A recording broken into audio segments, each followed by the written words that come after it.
टाटा न सिर्फ देश का वो ब्रांड जिसे बच्चा बच्चा जानता है, बल्कि पूरे भारत में शायद ही ऐसा कोई इंसान होगा जिसने जिंदगी में कभी भी टाटा का एक भी प्रोडक्ट इस्तेमाल न किया हो। देश के नमक से लेकर देश की एयरलाइंस तक, स्टील से लेकर कार्स तक, होटल से लेकर चाय तक, टाटा सब कुछ बनाता है।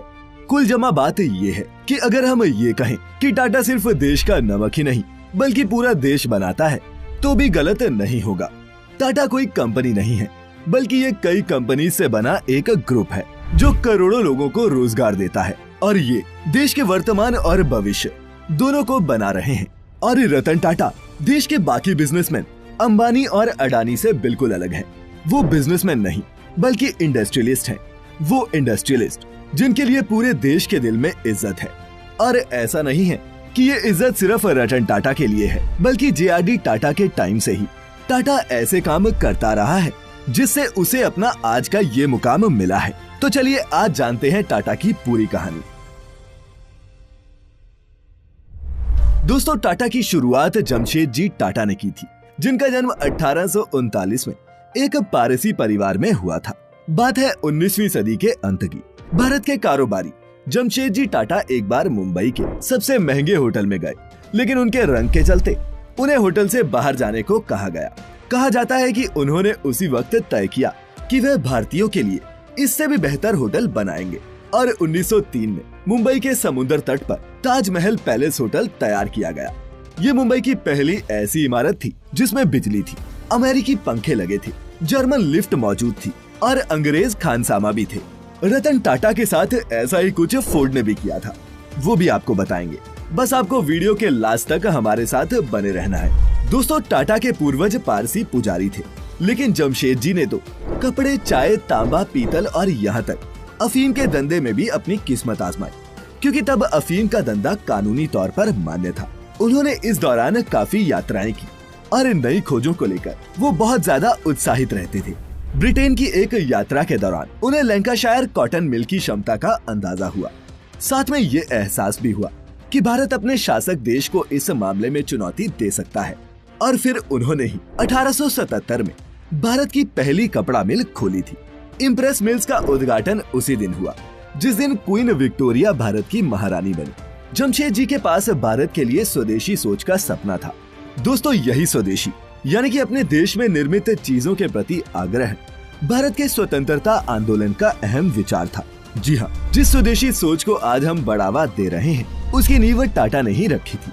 उन्होंने एक बार कहा था, कोई भी देश और समाज अपने कमजोर और असहाय लोगों की मदद से उतना आगे नहीं बढ़ता जितना वो अपने बेहतरीन और सबसे प्रतिभाशाली लोगों को आगे बढ़ाने से बढ़ता है। उनका सबसे बड़ा सपना स्टील प्लांट बनाने का था, लेकिन इसके पूरा होने से पहले ही उनका निधन हो गया, जिसके बाद उनके बेटे दोराबजी टाटा ने इस चुनौती को संभाला और 1907 में टाटा स्टील ने उत्पादन शुरू कर दिया। भारत स्टील प्लांट बनाने वाला एशिया का पहला देश बना था। जमशेदपुर शहर। दोस्तों, जमशेदजी ने एक औद्योगिक शहर बनाने के लिए भी निर्देश दिए थे। उन्होंने दोराब को लिखे एक लेटर में कहा था कि इस शहर की सड़कें लंबी होनी चाहिए और उसके दोनों तरफ छायादार पेड़ लगाए जाएं। लॉन और बगीचों के लिए पर्याप्त जगह होनी चाहिए। फुटबॉल, हॉकी के मैदान के अलावा पार्क के लिए भी जगह होनी चाहिए। और दोस्तों, उनके इन्हीं निर्देशों का नतीजा बना जमशेदपुर शहर। प्रॉफिट से ऊपर रखे एम्प्लॉय। दोस्तों, दुनिया भर के दूसरे देशों में भी जब अपने कर्मचारियों के लिए भले ही योजनाएं ना के बराबर होती थी, तब भी टाटा ने श्रमिकों के लिए कल्याणकारी योजनाएं शुरू की। 1877 में पेंशन की व्यवस्था, 1912 में प्रतिदिन 8 घंटे की शिफ्ट और 1921 से मातृत्व सुविधाएं मुहैया करवानी शुरू की। जमशेदजी का यकीन ये था कि कारोबार तभी आगे बढ़ेगा जब उसमें समाज के बड़े तबके की हिस्सेदारी होगी, खुद नहीं देश पहले। उन्होंने बेंगलोर में इंडियन इंस्टीट्यूट ऑफ साइंस की स्थापना की ताकि देश के विकास में योगदान देने के लिए इंजीनियर्स और वैज्ञानिक तैयार हो सके। जमशेदजी और उनके बेटों ने अपने पैसों को भी चैरिटेबल ट्रस्ट के हाथों में सौंप दिया, जिसकी Tata holding company Tata Sons में 66% की हिस्सेदारी है। परिवार के पास अभी भी 3% के ही शेयर हैं और बाकी अलग अलग कंपनियों और शेयर धारकों के पास मौजूद है। कई एक्सपर्ट्स का ये भी मानना है कि इससे ट्रस्ट की विश्वसनीयता बढ़ती है। हर कोई ये जानता है कि कंपनी के ज्यादातर शेयर्स ट्रस्ट के पास मौजूद हैं, और न कि अपना फायदा चाहने वाले व्यक्तियों के पास। दोस्तों, टाटा के कारोबार को संवारने वालों में JRD यानी कि जहांगीर टाटा का अहम योगदान रहा है। वे 1938 में टाटा समूह के चेयरमैन बने। तब उनकी उम्र महज 34 साल थी और वे आधी शताब्दी तक कंपनी के मुखिया बने रहे। JRD उद्योगपति नहीं बनना चाहते थे, उनका सपना पायलट बनने का था। इसके चलते ही वे लुइस बेलराइट से भी मिले थे, जिन्होंने 1909 में पहली बार इंग्लिश चैनल पर उड़ान भरने का कारनामा दिखाया था। और दोस्तों, JRD ही भारत में पायलट बनने वाले पहले शख्स थे। 2 साल बाद उन्होंने भारत की पहली एयरमेल सर्विस शुरू की। तब वे उस विमान को खुद ही उड़ाया करते थे। यही मेल सेवा आगे चलकर भारत की पहली एयरलाइंस टाटा एयरलाइंस बनी। जी हाँ, ये वही एयरलाइंस है जिसे आज आप एयर इंडिया के नाम से जानते हैं। पहले तो ये टाटा और सरकार का संयुक्त उपक्रम था। जब इंफॉर्मेशन युग आया तो JRD ने 1968 में टाटा कंसल्टेंसी सर्विसेज की स्थापना की, ताकि कंपनी का पेपर वर्क कंप्यूटर के माध्यम से हो। और दोस्तों, आज TCS पूरे टाटा समूह की सबसे मुनाफे वाली यूनिट है, जो दुनिया भर में कंप्यूटर सॉफ्टवेयर्स की आपूर्ति करती है। 1991 में रतन टाटा समूह के मुखिया बने। तब उदारीकरण का दौर शुरू हो गया था और रतन टाटा ने दुनिया भर में पांव पसारने शुरू किए। टाटा समूह ने टेक्ली टी का अधिग्रहण किया। इसके अलावा इंश्योरेंस कंपनी AIG के साथ उन्होंने बॉस्टन में एक संयुक्त इंश्योरेंस कंपनी खोली। उन्होंने यूरोप के कोरस टी का भी अधिग्रहण कर लिया। हमेशा से ही रतन टाटा का फोकस ऑटो सेक्टर की कंपनी टाटा मोटर्स पर रहा है। उन्होंने इसके जरिए कई तरह के प्रयोग भी किए।